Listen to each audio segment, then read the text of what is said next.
Hey guys, this is Illusion PODFIC, and today we're going to be reading Cursed by Your Lycotic Friend. The summary is, Tim's eyes widen as they fractionally scroll through the report. If it could even be called that anymore. Each paragraph was a boatload of horrendous, idiotic statements that... shit. It started out normal enough, detailing the location and time, who was there, but as soon as he mentioned Kon, it went to hell. Superboy made a reckless move. Typical, he'd written. Weird commentary, but not terrible. Until the next paragraphs. Alright, without further ado, let's hop right in. Tim groaned, rubbing at his eyes to try and stay conscious. It was hour 47? 57? Whatever. He'd been awake for a while by this point, and the copious amounts of caffeine in his system were beginning to prove inefficient.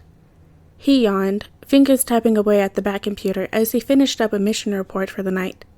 They'd intercepted a rogue magician on patrol a couple hours ago, and since everyone was already asleep, report duty fell on him. It had been a real hassle getting the magician to calm down. Luckily, Kon had popped in for a visit that night and was able to offer another set of hands.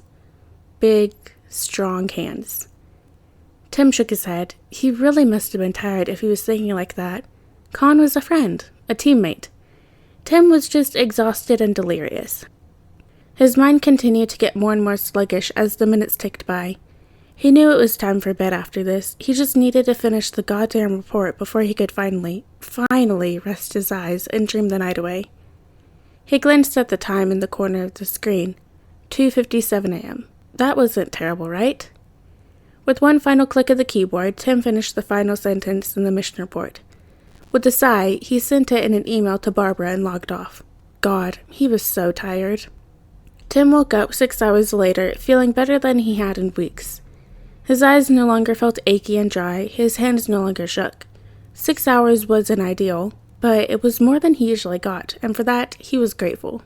He rode his high all the way downstairs where Alfred was serving breakfast. Tim grinned as he sat down beside Dick and a plate of fluffy pancakes. Good morning, Dick greeted cheerfully. He was taking a week off from work to spend time with the family at Alfred's request. Tim had been thrilled. It wasn't often that he got to see Dick outside of Capes. Morning, Tim said with a smile around a bite of his pancakes. Dick kept grinning at him, though, and it was beginning to get a bit weird. It wasn't Dick's birthday, and Tim's had passed a while ago. Tim didn't think they had made plans. Had he forgotten something? He raised an eyebrow.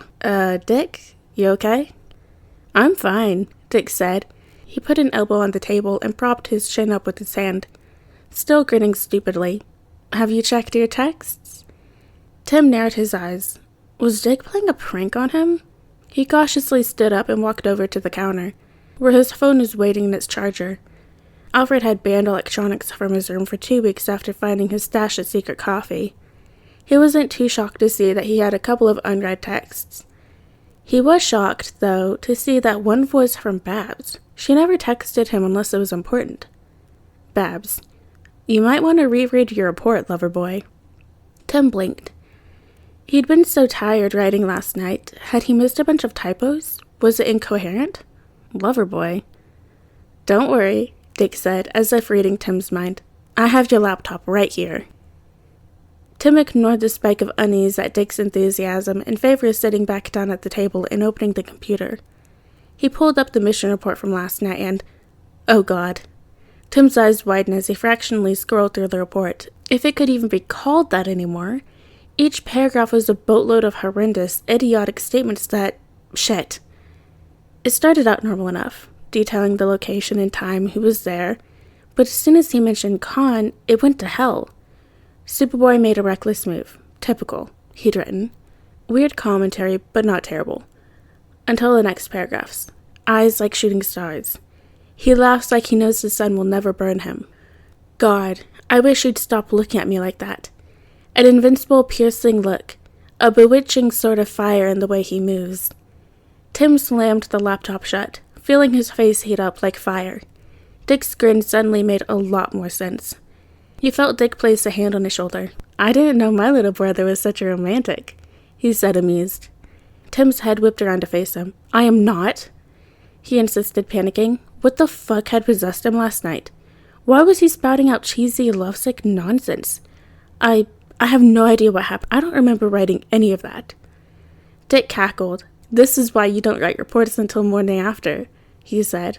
Tim opened his laptop again, desperately scrolling up and down. Nope, still there. Still poetry. Still disastrous. Tim groaned, head falling into his hands. This isn't real, he mumbled. If he ignored it enough, it would go away. It had to. I think it is. It's not. Dick chuckled. Okay, fine. But now you have to spill the tea. Tim lifted his head, confused. What? Dick placed a hand on his shoulder, smiling again. Did he ever stop? I never knew you had the hots for Superboy, Timmy. You gotta give me the details. Tim's face heated up once more. I don't like him, he hissed. And keep your voice down, he could hear you. Dick raised a disbelieving eyebrow. If you don't like him, then how come you wrote a whole romance novel in your mission report? He doesn't know what he does to me, how weak he makes me feel. Tim slapped a hand over Dick's mouth to shut him up. It wasn't an isolated incident.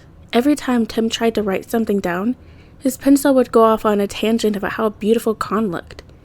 Every time he tried to form a text message, his fingers would type out details about Kon's costume, or his eyes, or his legs. It wasn't stopping.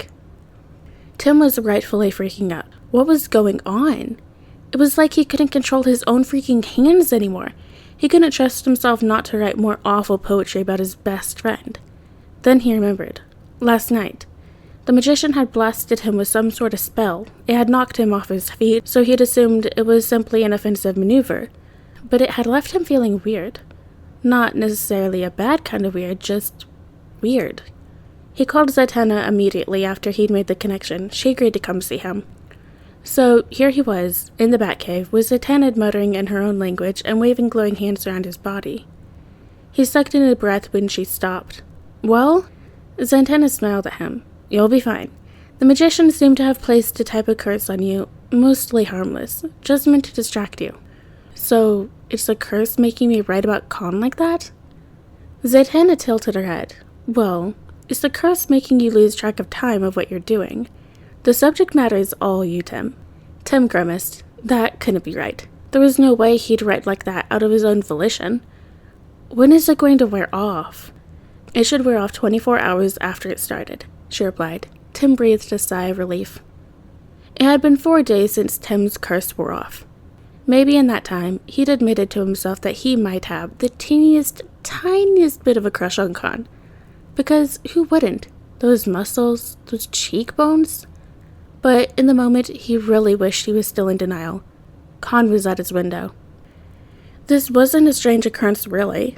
The Kryptonian could be counted on to show up unannounced at any hour of the day, but tonight, Tim was on edge.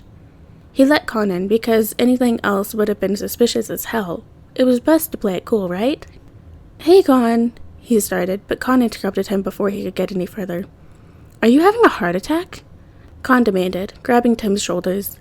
Tim blinked. No? He knew Kon kept his super hearing tuned into his heartbeat a lot of the time. A few late-night conversations made him admit that it felt safer knowing he was safe. That didn't make Tim feel warm and fuzzy inside. It didn't. Kon's eyes flitted across Tim's body before he relaxed, sitting back across Tim on the bed.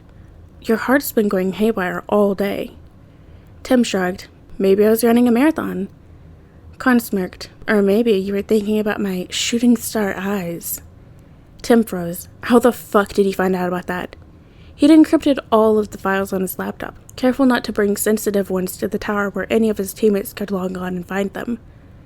With a snicker, Kon said, Your brother doesn't know how to keep a secret. He told you? Dick would be a dead man come morning. Tim's life was officially over. Kon knew how he felt. He was laughing about it. Would they even stay friends? Did Kon think he was creepy and weird? Hey, Kon said, placing a warm hand on one of Tim's. I can practically hear you spiraling. Dick told Wally, who told Bart, who told me. Some screenshots made it down the grapevine. A crooked smell. But that is what I wanted to talk to you about. Tim felt his face turning red. I'm sorry, he whispered. We can forget it ever happened. I'll take a break from the team. You won't have to. He was cut off by lips crashing into his. The kiss lasted only a second before Kon pulled away, an exasperated smile on his face. What? Kon chuckled. I came here to say I feel the same, you dingus. He pushed a strand of hair away from Tim's eyes. Honestly, I thought I was being obvious. Have you not caught me staring yet? Tim pressed a finger to his lips, still reeling from the kiss. Kon felt the same way? About him? Are you sure? Kon smiled warmly. I'm sure, Tim. Alright guys, and that is the end of Cursed by Your Idiotic Friend. I hope you guys liked it, and I'll see you next video.